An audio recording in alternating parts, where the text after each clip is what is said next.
ಆಗುವಾಗ ಹಿಂದೂಗಳು ಅಲ್ಲಿಗೆ ಹರಕೆ ಎಲ್ಲ ಕೊಡ್ತಾರೆ.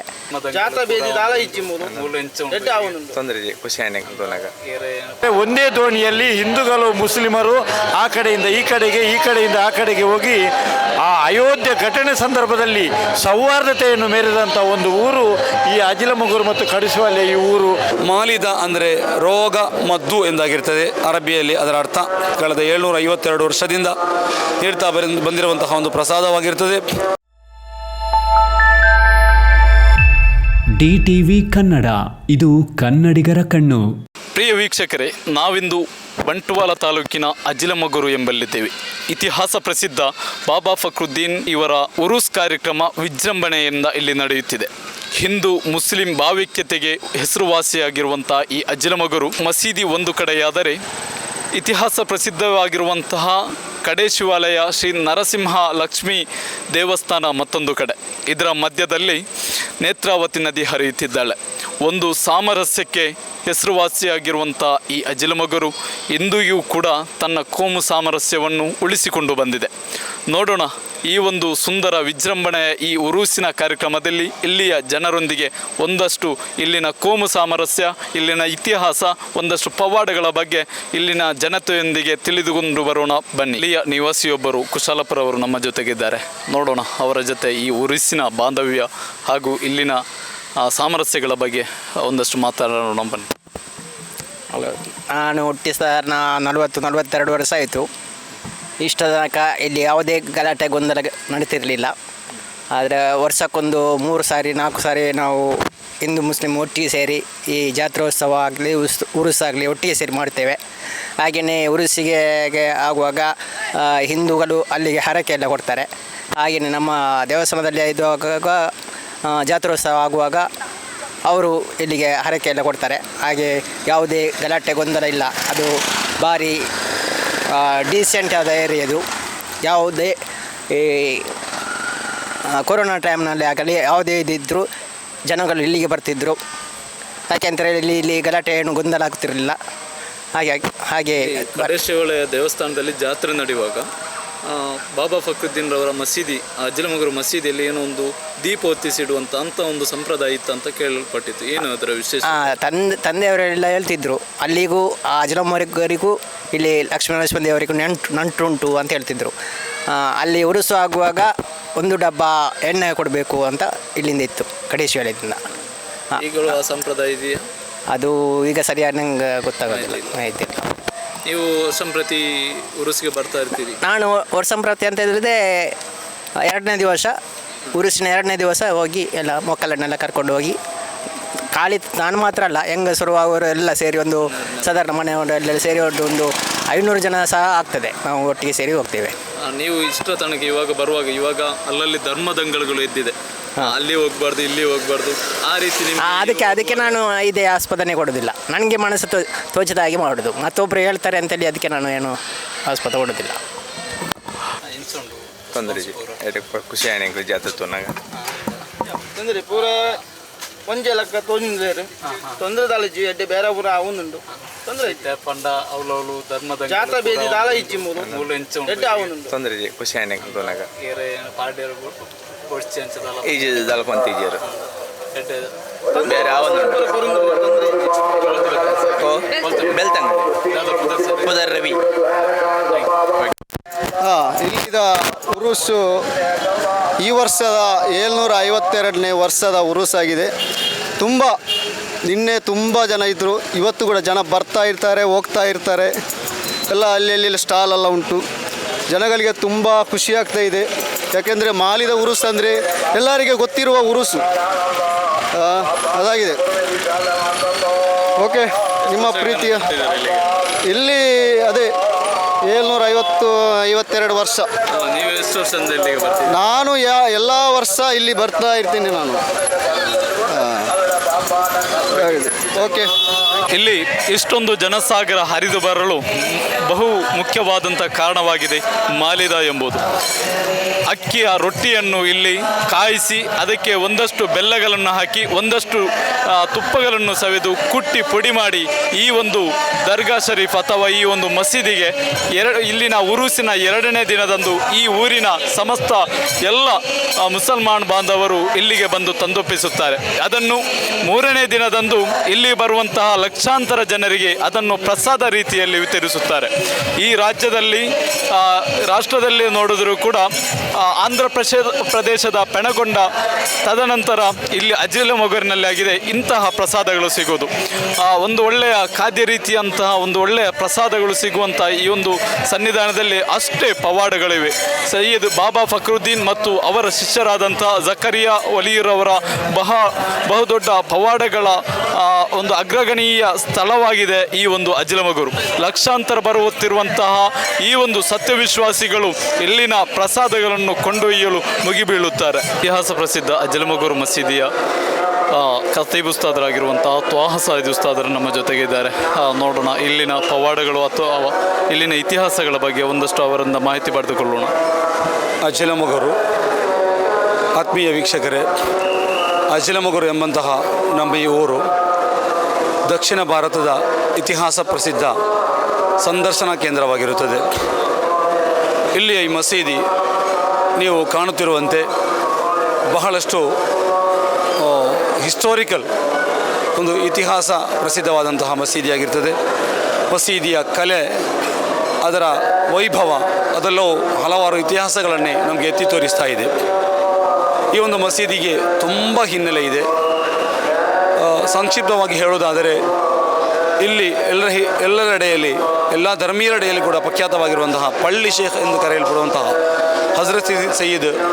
ಹಜರತ್ ಸಯ್ಯದ್ ಬಾಬಾ ಫಕ್ರುದ್ದೀನ್ ಸಂತ ಪುರುಷರು ಕಳೆದ 8 ಶತಮಾನಗಳ ಹಿಂದೆ ಇರಾನಿನ ಸಿಸ್ತಾನ್ ಎಂಬಂತಹ ಆ ಒಂದು ರಾಷ್ಟ್ರ ಇರಾನಿನ ಸಿಸ್ತಾನ್ ಎಂಬಂತಹ ಊರಿನಲ್ಲಿ ರಾಜರಾಗಿದ್ದು ತನ್ನ ರಾಜಸ್ಥಾನವನ್ನು ಧ್ಯಾನಕ್ಕೋಸ್ಕರ, ಆರಾಧನೆಗೋಸ್ಕರ ಅದನ್ನು ತ್ಯಜಿಸಿ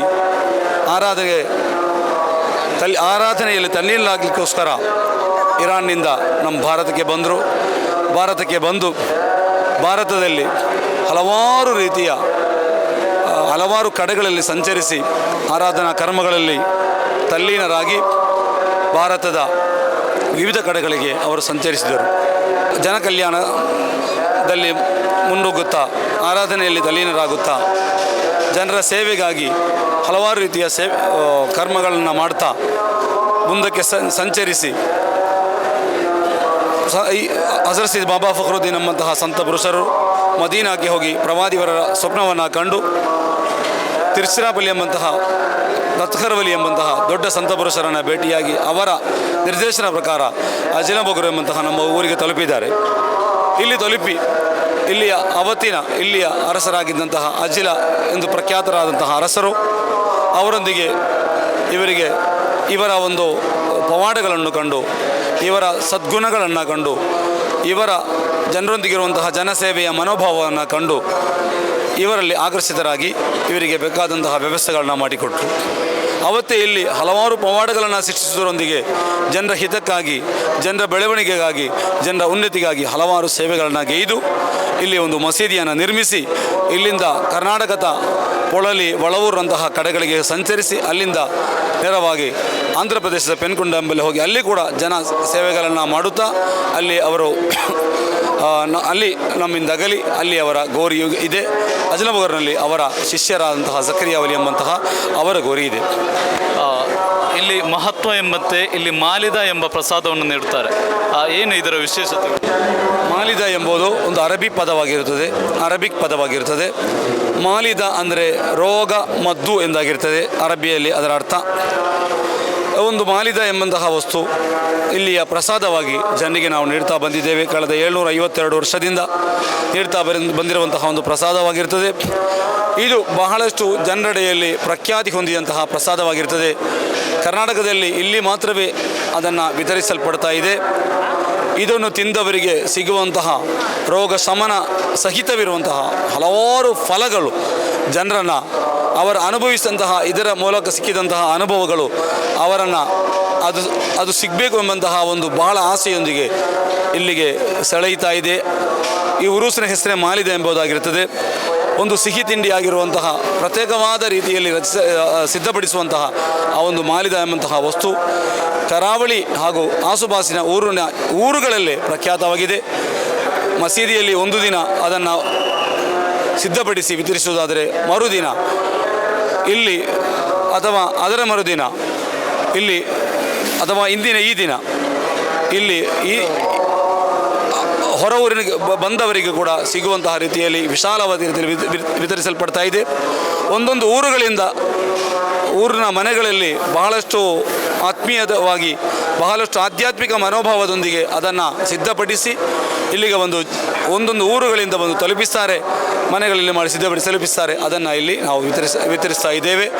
ಅದನ್ನು ಪಡೀಲಿಕ್ಕೋಸ್ಕರ ಸಾಲುಗಟ್ಟಲೆ ಎಷ್ಟೋ ಸಾಲುಗಳಾಗಿ ನಿಂತು ಜನರು ಅದನ್ನು ಪಡೆಯುತ್ತಾರೆ. ಇಲ್ಲಿನ ಬಹುದೊಡ್ಡ ಇತಿಹಾಸ ಎಂಬಂತೆ ಶ್ರೀ ಕಡೆ ಶಿವಾಲಯ ನರಸಿಂಹ ಲಕ್ಷ್ಮೀ ಸ್ವಾಮಿ ಮತ್ತು ಇಲ್ಲಿನ ಅಜ್ಜಲಮಗೂರು ಬಾಬಾ ಫಕ್ರುದ್ದೀನ್ಗೆ ಒಂದು ಅನನ್ಯವಾದಂಥ ಸಂಬಂಧ ಇದೆ ಅಂತ ಇತಿಹಾಸವಿದೆ. ಏನು ಇದರ ಸತ್ಯಾಸತ್ಯಗಳು? ಇಲ್ಲಿ ಮಸೀದಿಯನ್ನು ನೇತ್ರಾವತಿ ನದಿಯ ಒಂದು ಭಾಗದಲ್ಲಿ ನಮ್ಮ ಅಜ್ಜಲಮಗೂರು ಎಂಬಂತಹ ಈ ಮಸೀದಿ ಇದ್ದರೆ, ಇದರ ಇನ್ನೊಂದು ದಿಕ್ಕಿನಲ್ಲಿ ನೇತ್ರಾವತಿ ಇನ್ನೊಂದು ದಿಕ್ಕಿನಲ್ಲಿ ಕಡೇಶ್ವಾಲಯ ಲಕ್ಷ್ಮೀ ನರಸಿಂಹ ದೇವಸ್ಥಾನವಿದೆ. ಆ ದೇವಸ್ಥಾನದ ಅಲ್ಲಿಯ ಹಿರಿಯರು ಹಾಗೂ ನಮ್ಮ ಇಲ್ಲಿಯ ಪಳ್ಳಿ ಶೇಖ್ ಎಂದು ಕರೆಯಲ್ಪಡುವಂತಹ ಹಜರತ್ ಸೈಯದ್ ಬಾಬಾ ಫಕ್ರುದ್ದೀನ್ ಅವರೊಂದಿಗೆ ಒಂದು ಉತ್ತಮವಾದ ಸಂಬಂಧವಿತ್ತು. ಆ ರೀತಿ ಹಿಂದಿನ ಕಾಲದಿಂದಲೇ ದೇವಸ್ಥಾನ ಮಸೀದಿಗಳಲ್ಲಿರುವಂತಹ ಸಂಪರ್ಕ ಇಲ್ಲಿ ನೆಲೆ ನಿಲ್ತಾ ಬಂದಿದೆ. ಅವರ ಆ ಒಂದು ಹಿಂದಿನ ತಲೆಮಾರಿನಲ್ಲಿ ಹಜರತ್ ಸೈಯದ್ ಬಾಬಾ ಫಕ್ರುದ್ದೀನ್ ವಲಿ ಹಾಗೂ ಆಸುಪಾಸಿನ ದೇವಸ್ಥಾನದ ನಾಯಕರು, ಧಾರ್ಮಿಕ ನಾಯಕರು ಕೂಡ ಅವರ ಎಡೆಯಲ್ಲಿರುವಂತಹ ಸೌಹಾರ್ದತೆಯ ಸಹಬಾಳ್ವೆಯ ಆ ಒಂದು ಸಂಬಂಧ ಇವತ್ತು ಕೂಡ ಇಲ್ಲಿ ನೆರವೇರುತ್ತಾ ಬಂದಿದೆ. ಇಲ್ಲಿ ನಮ್ಮ ದೇವಸ್ಥಾನಗಳ ಹಲವಾರು ರೀತಿಯ ಜಾಥಾಗಳು ಹೋಗುವಂತಹ ಸಂದರ್ಭದಲ್ಲಿ, ರಥಗಳು ಇನ್ನಿತರವನ್ನು ತೆಗೆದುಕೊಂಡು ಹೋಗುವಂತಹ ಸಂದರ್ಭದಲ್ಲಿ ಈ ಮಸೀದಿಯ ಮುಂಭಾಗಕ್ಕೆ ಬಂದು ಇಲ್ಲಿ ದೀಪ ಹರಿಸುವುದು, ಇಂತಹ ಹಲವಾರು ಅವರೊಂದು ವಿಶ್ವಾಸದೊಂದಿಗೆ ಬಂದು ಹಿಂದೂ ನಮ್ಮ ಧರ್ಮೀಯರು ಕೂಡ ಬಂದು ಆ ರೀತಿಯಲ್ಲಿ ಕೂಡ ಆಚರಣೆಯಲ್ಲಿ ಪಾಲ್ಗೊಳ್ತಾರೆ. ಇವತ್ತು ಕೂಡ ಕಳೆದ ವರ್ಷ ಕೂಡ ಅದೊಂದು ನಡೀತಾ ಬಂದಿತ್ತು. ಇಲ್ಲಿಯೇ ಬಂದು ನಾನೇ ಕಂಡಿದ್ದೇನೆ, ಬಂದು ನಮ್ಮ ಮಸೀದಿಯ ಮುಂಭಾಗಕ್ಕೆ ಬಂದು ಎಣ್ಣೆ ಹೊರಿಸಿ ದೀಪ ಹಚ್ಚಿ ಅವ್ರು ಹೋಗ್ತಾ ಇದ್ದರು. ಇವತ್ತು ಕೂಡ ಇಲ್ಲಿ ಯಾವುದೇ ಮೀಲಾದ್ ಸಂದೇಶ ಮೆರವಣಿಗೆ ನಡೆಯುವ ಸಂದರ್ಭದಲ್ಲಿ ನಮಗೆ ನಮ್ಮ ಒಂದು ಧಾರ್ಮಿಕ ಆಚಾರವಾಗಿದ್ದರೂ ಕೂಡ ಸಿಹಿ ತಿಂಡಿಗಳನ್ನು ನೀಡಿ, ಸಿಹಿ ಪಾನೀಯಗಳನ್ನು ನೀಡಿ ನಮ್ಮನ್ನು ಅವರು ಸ್ವೀಕರಿಸ್ತಾರೆ. ಅದರೊಂದಿಗೆ ಇಲ್ಲಿಯ ಹಿಂದೂಗಳ ಹಲವಾರು ಹಬ್ಬಗಳ ಸಂದರ್ಭದಲ್ಲಿ ಮಸೀದಿ ಮುಂಭಾಗದಲ್ಲಿ ಹೋಗುವ ಸಂದರ್ಭದಲ್ಲಿ ಕೂಡ ಎಲ್ಲರೂ ಕೂಡ ಬಹಳ ಪ್ರೀತಿಯೊಂದಿಗೆ ಅದನ್ನು ಕಾಣ್ತಾರೆ. ಒಂದೇ ಒಂದು ರೀತಿಯಲ್ಲಿ ಅವರ ಧರ್ಮ ಇವರ ಧರ್ಮ ಎಂಬುದನ್ನು ನೋಡದೆ ಸೌಹಾರ್ದತೆಯನ್ನು ಇಲ್ಲಿ ನೆಲೆಗೊಳಿಸ್ತಾ ಬಂದಿದ್ದೇವೆ. ಅಜ್ಜಲಮಗೂರು ಈ ಮಸೀದಿಯಲ್ಲಿ ಅಯೋಧ್ಯೆ ಘಟನೆ ನಡೆದ ಸಂದರ್ಭ ದೇಶ ವಿದೇಶಗಳಿಗೂ ಗೊತ್ತು. ಎಲ್ಲ ಕಡೆಯೂ ಕರ್ಫ್ಯೂ ಸೆಕ್ಷನ್ ಜಾರಿಯಾಗಿತ್ತು. ಆದರೆ ನಮ್ಮ ಅಜ್ಜಲಮಗೂರು ಆ ಸಂದರ್ಭದಲ್ಲಿ ಮಾಲಿದ ನಡೆದಿದೆ. ತುಂಬ ಅಚ್ಚುಕಟ್ಟಾಗಿ ಹೀಗೆ ಜನ ಸೇರಿ ನಡೆದಿದೆ. ಹಿಂದೂ ಮುಸ್ಲಿಂ ಎಲ್ಲ ಬಂದಿದ್ದಾರೆ. ಆದರೆ ಇಲ್ಲಿ ಎಡದಂಡೆಯಲ್ಲಿ ಲಕ್ಷ್ಮೀನರಸಿಂಹ ದೇವಸ್ಥಾನ, ಅಲ್ಲಿ ಜಾತ್ರೆ ಆಗ್ತಿತ್ತು. ಇಲ್ಲಿ ಇದಕ್ಕೆ ಸಂಪರ್ಕ ಆಗಬೇಕಿದ್ರೆ ದೋಣಿಯಲ್ಲಿ ಹೋಗಬೇಕು. ದೋಣಿಯಲ್ಲಿ ಹೋಗಬೇಕಿದ್ರೆ ಒಂದೇ ದೋಣಿಯಲ್ಲಿ ಹಿಂದೂಗಳು ಮುಸ್ಲಿಮರು ಆ ಕಡೆಯಿಂದ ಈ ಕಡೆಗೆ, ಈ ಕಡೆಯಿಂದ ಆ ಕಡೆಗೆ ಹೋಗಿ ಆ ಅಯೋಧ್ಯೆ ಘಟನೆ ಸಂದರ್ಭದಲ್ಲಿ ಸೌಹಾರ್ದತೆಯನ್ನು ಮೆರೆದಂಥ ಒಂದು ಊರು ಈ ಅಜ್ಜಲಮಗೂರು ಮತ್ತು ಕಡೇಶ್ವಾಲಯ ಈ ಊರು. ಇಂದಿಗೂ ಈ ಸೌಹಾರ್ದತೆ ಅದೇ ರೀತಿ ನಡೆಯುತ್ತುಂಟು.